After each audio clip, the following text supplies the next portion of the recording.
నీరు ప్రవహిస్తూ ఉంది. బైబిల్లో వీటి గురించి ప్రస్తావించినప్పుడు, వీటి గురించి చెబుతున్నప్పుడు 2 సందర్భాల్లో మాత్రమే చెప్పారు. 2 సందర్భాలు జరుగుతాయి.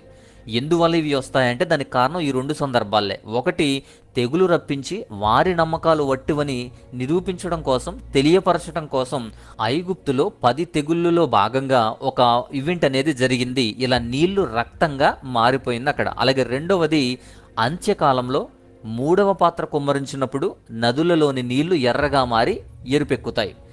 ఇలా 2 సందర్భాల్లో బైబిల్ మనకు ప్రస్తావించింది. ప్రకటన గ్రంథం 16వ అధ్యాయం 4వ వాక్యం ప్రకారం 3వ పాత్ర ఉగ్రత పాత్ర. ఈ ఉగ్రత పాత్ర కుమ్మరించినప్పుడు నదులు రక్తసిద్ధమవుతాయి. రక్తంలా నీరు మారిపోతుంది, రెడ్ కలర్లోకి మారిపోతాయి.